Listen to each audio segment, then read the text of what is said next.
जी, अस्सलाम वालेकुम। मैं हूँ शहज़ाद और उम्मीद है आप सब लोग खैरियत से होंगे। आज की वीडियो में हम लोग डिटेल डिस्कस करेंगे मिनिस्ट्री ऑफ डिफेंस की जो आज यानी 1 फरवरी को जॉब्स अनाउंस हुई हैं।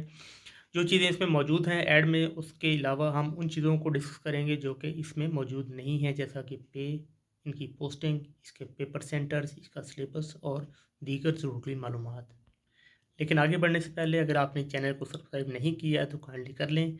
ये आपके और मेरे ताल्लुक को मज़ीद मज़बूत करेगा। जी, अगर आज का हम ऐड देखें तो उसमें ग्रेड 18 से लेकर ग्रेड 1 तक यानी डिप्टी डायरेक्टर से लेकर नायब कासद तक की सैकड़ों सीट्स अनाउंस हुई हैं। लेकिन ये टोटल 40 कैडर्स बनते हैं, लेकिन इनमें से हमको 5 से 6 जो मखसूस कैडर्स हैं उस पर हम तफसीली बात करेंगे।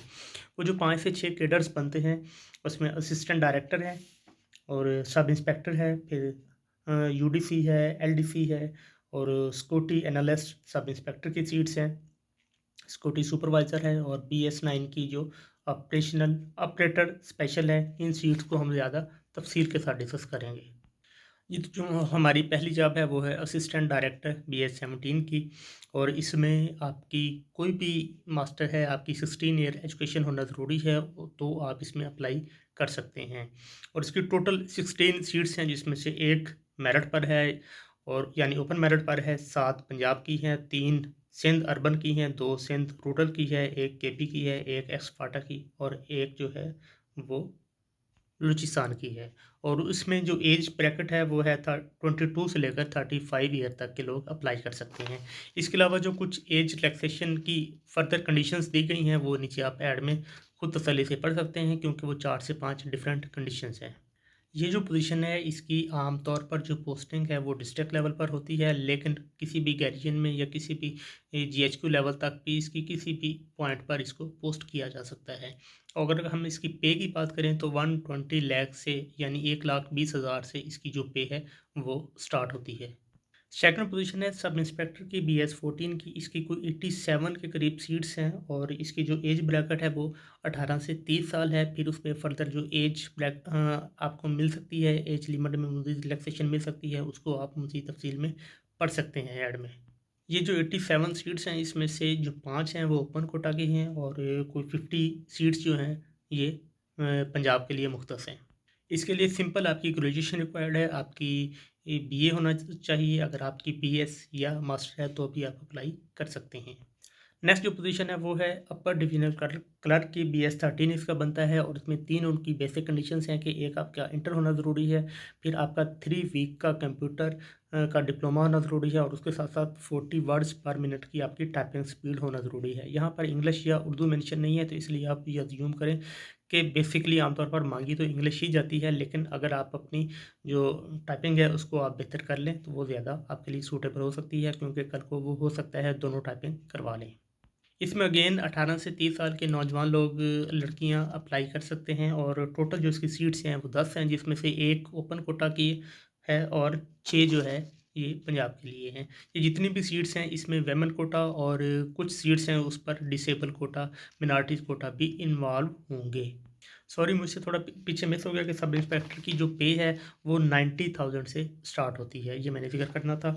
और इसके साथ-साथ अपर डिवीज़नल क्लर्क होगा, उसकी जो पे है वो 80,000 के राउंड अबाउट होगी। नेक्स्ट जो है लोअर डिवीज़नल क्लर्क BS11 की, इसमें अगेन उन्होंने इंटर माँगा हुआ है, 3 वीक की आपका कंप्यूटर डिप्लोमा माँगा हुआ है और 30 वर्ड्स पर मिनट की आपकी टाइपिंग स्पीड माँगी हुई है। इसमें जो पोजीशंस हैं वो 35 के करीब हैं, जिसमें से 2 ओपन कोटा की और 18 जो है वो पंजाब की होंगी और 18 से लेकर 30 साल तक के नौजवान इस पे अप्लाई कर सकेंगे। इसी तरह नेक्स्ट जो है वो BS11 की एक पोजीशन है सिक्योरिटी असिस्टेंट सब इंस्पेक्टर। ये 18 से 30 साल के नौजवान लोग अप्लाई कर सकेंगे। इसमें 14 ईयर एजुकेशन उन्होंने मांगी हुई है और टोटल जो है वो 15 पोजीशंस हैं। LDC यानी लोअर डिवीजन क्लर्क की जो पे है वो राउंड अबाउट 70,000 होगी और इसकी जो पे है BS11 की सब इंस्पेक्टर वाली, इसकी जो पोजीशन पे है वो 60 के राउंड अबाउट होगी। फिर जो नेक्स्ट पोजीशन है वो है सिक्योरिटी सुपरवाइज़र BS9 की, इंटरमीडिएट इन्होंने मांगा हुआ है।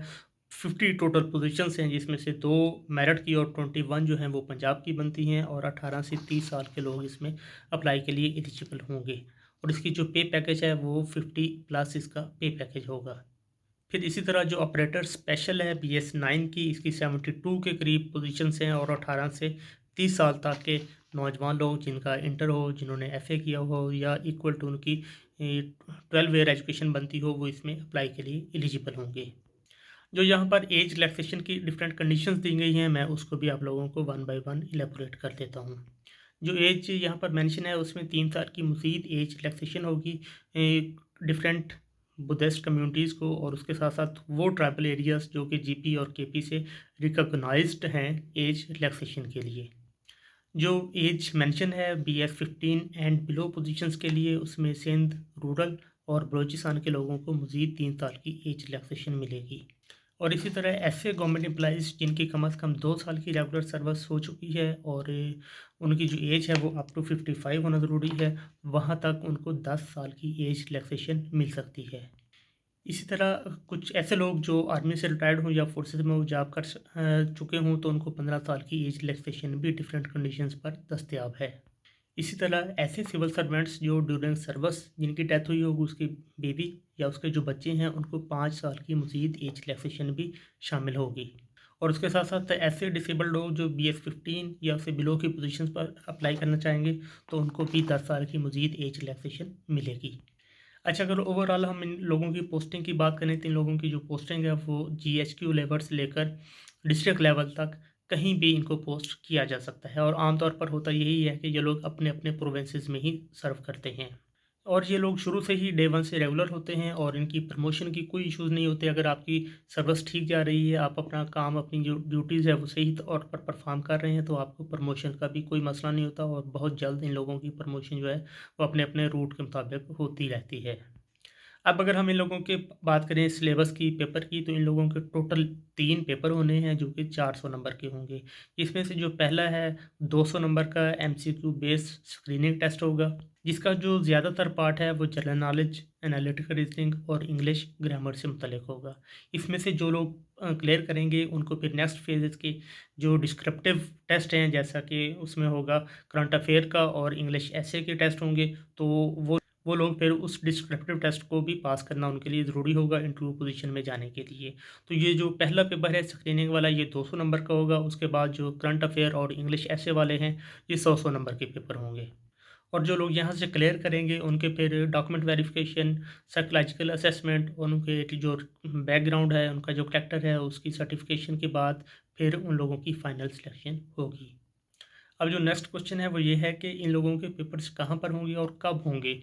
तो इसके लिए आमतौर पर एक्सपेक्टेड यही किया जाता है कि चूँकि ये कम मार्च को इसकी लास्ट डेट ऑफ अप्लाई है, तो उसके मज़ीद 6 माह यानी अगस्त सितंबर में जाकर इन लोगों के एग्ज़ाम होंगे, और उनके जो सेंटर्स हैं वो आम तौर पर गैरियन का जो कैंट एरियाज़ हैं वहाँ पर इनके जो सेंटर्स हैं वो बनेंगे। तो इसके लिए आपके लिए जो करीबी तरीन आपका सेंटर बनता है, वहाँ पर होपफुली आपको बुलाया जाएगा आपके एग्ज़ाम्स के लिए।